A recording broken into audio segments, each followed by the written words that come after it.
네, 시청자 여러분, 구독자 여러분, 후원해 주시는 분들, 모든 분들, 안녕하십니까. 신성하게 역사 이야기, 그렇구나 시간인데요. 오늘은 지메일로 이제 들어온 시청자 요청 영상입니다. 지금 우리가 이제 광주 5.18 80년 5월을 겪은 지가 45년이 지났어요. 거진 반세기가 지나가고 있는데, 그때 당시에 진압의 주역들은 한 사람, 두 사람 세상을 떠나고 있죠. 진압 최고 정점에 있었던 전두환 씨도 이제 대통령 지내고 이제 야인 신분으로 있다가 3년 전에 이 세상을 떠나지 않았습니까? 누구한테 이제 책임을 물을 적이도 없어 보이는데요. 그럼 도대체 광주에서 그렇게 총을 쏘았으니까 발포를 했는데 군대는 명령 체계하에서 움직이는데 누가 도대체 발포 명령을 했느냐? 발포 명령자가 누군지에 대해 가지고 오늘 좀 얘기를 해보려고 해요. 영상이 좀 길어질 수 있다는 것은 참고하시고요. 그 당시에 이제 발포가 있었는데 발포 명령자도 있었을 것 아니냐. 군대에서 명령이 없는데 발포가 가능하냐. 군대에서 명령 없이도 발포는 가능합니다. 전시 상황에서는 적군이 쳐들어오면 총을 쏠 수가 있죠. 군인은 조건 반사적으로 총을 쏠 수가 있습니다.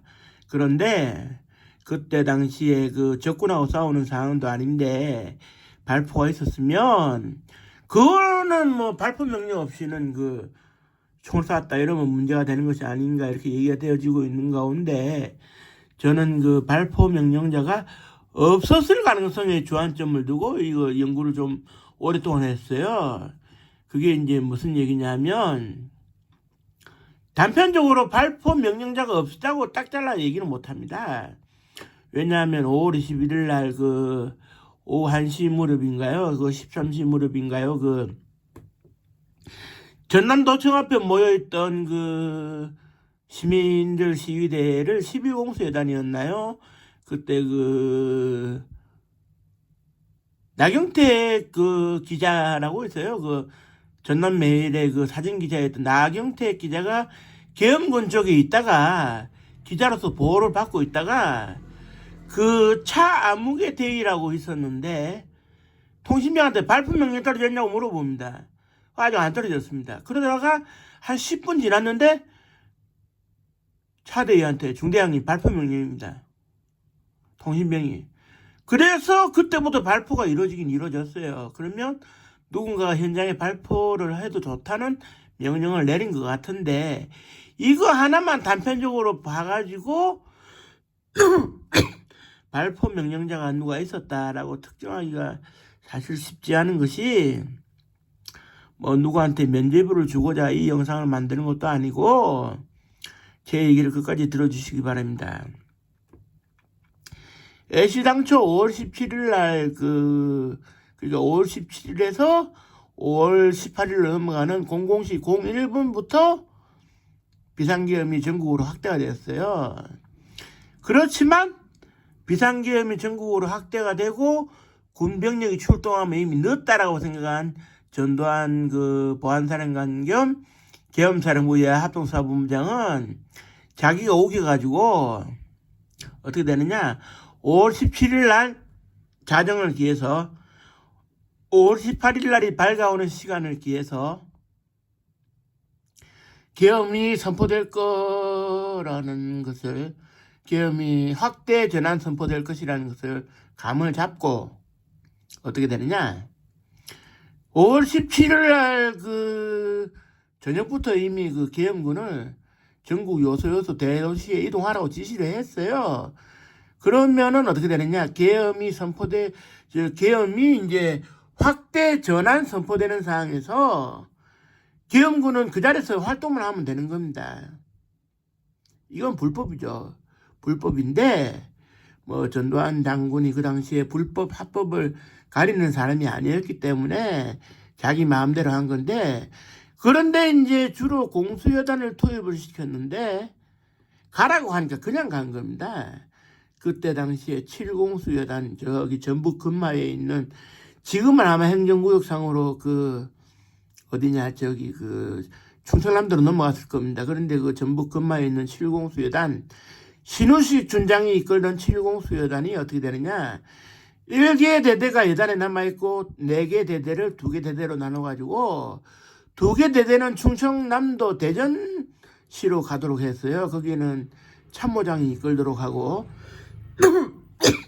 그리고 신우식 준장이 직접 2개 대대를 이끌고 광주에 내려와가지고 조선대를 점거 장악을 했는데, 이때 가라니까 그냥 내려왔다는 게 무슨 얘기냐, 총을 울러매이고 그 군장을 꾸리고 왔습니다만은 어떻게 되느냐, 실탄을 가져오질 않았어요. 현장에서 발포할 가능성도 있겠다라는 생각을 못했기 때문에 실탄을 가져오지 않았는데 5월 18일 날 광주의 상황이 악화되자 11공수가 동국대학교에 주둔하고 있었는데 예비대 성격으로 추가로 투입이 됐어요.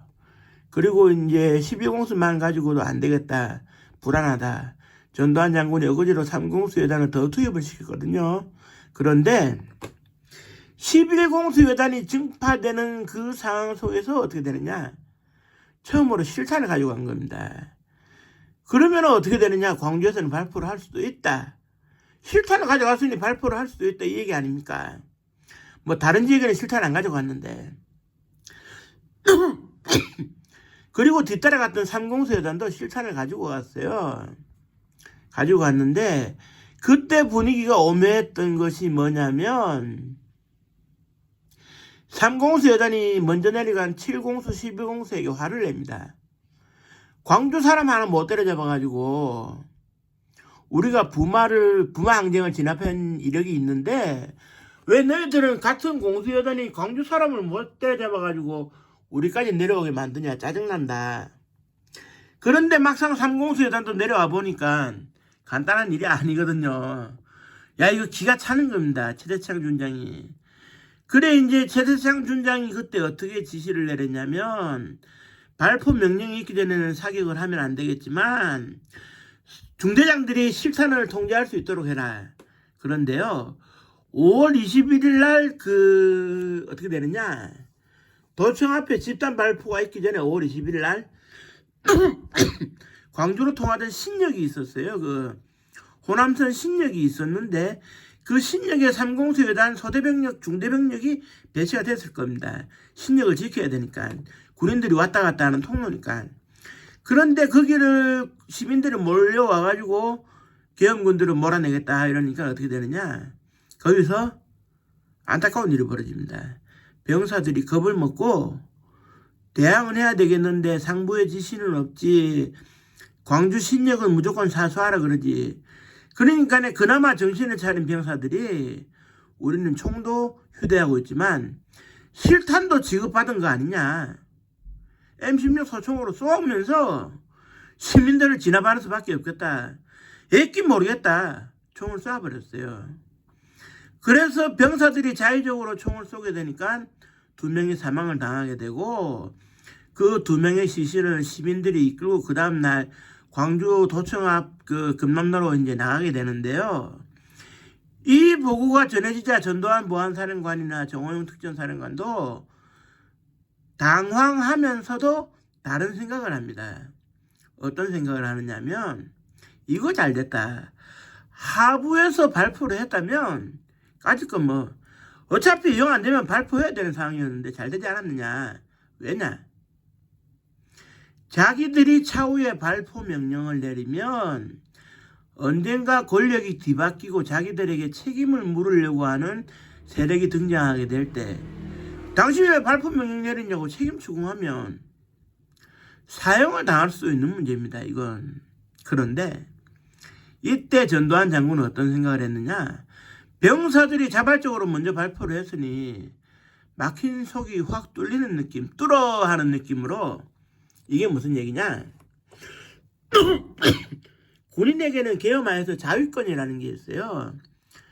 총과 실탄을 휴대한 상황에서 자신의 목숨이 위태로울 때는 부득이 발포할 수 있다라는 이 조항이 있거든요. 그래서 이희성 육군참모총장 겸 계엄사령관한테 자위권 발동을 해달라. 그래 이제 자위권 발동은 발포 명령으로 이어질 수는 있지만 이희성 계엄사령관은 자기가 위태하기 때문에 자위권 발동도 허락을 안 하게 되면 자기가 죽을까봐 겁을 먹고 자위권 발동은 동의해 주겠다고 한 겁니다. 이러면 어떻게 되느냐? 병사들이 현장에서 총을 울름이고 있고 실탄을 손에 쥐고 있는 상황에서 장착한 상황에서 병사들이 생명의 위협을 느끼면 총을 쏠 수가 있는 겁니다. 이건 무슨 의미냐? 상부에서 굳이 발포 명령을 안 내려도 전두환 장군의 입장에서는, 정호영 장군의 입장에서는 손 안 대고 코 푸는 격이죠. 우리는 나중에 책임질 게 두려우니까 발포 명령 못 내리겠다.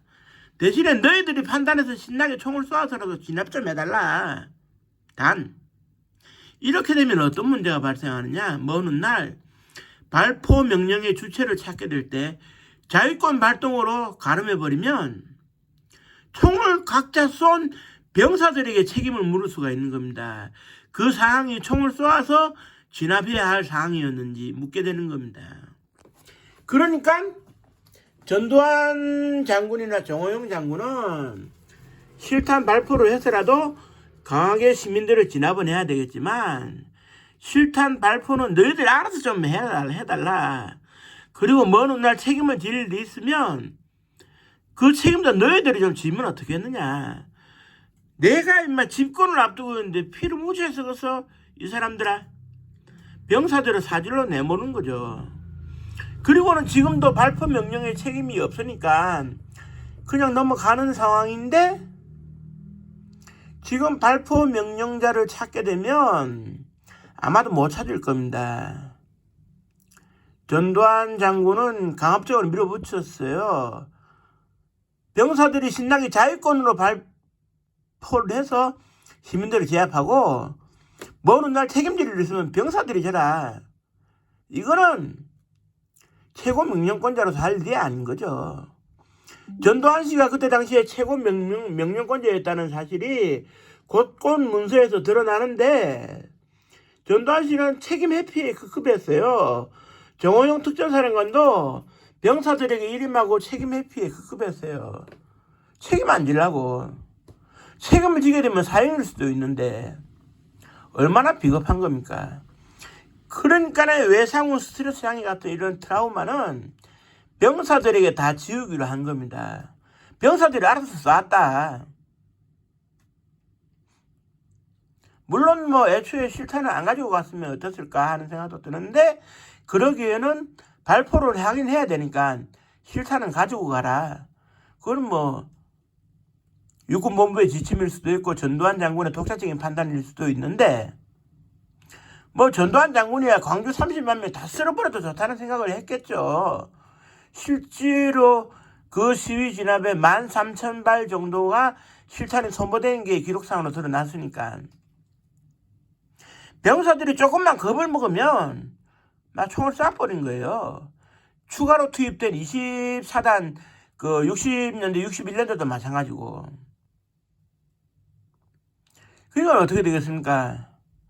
발포 명령자가 구체적으로 없어도 신나게 발포를 하고 광주 진압은 성공할 수 있었던 전두환, 정호영 같은 신군부의 입장에서는 손 안 대고 코 푸는 게 아니겠습니까? 다만 이희성 육군참모총장 겸 계엄사령관은 훗날 이렇게 얘기했어요.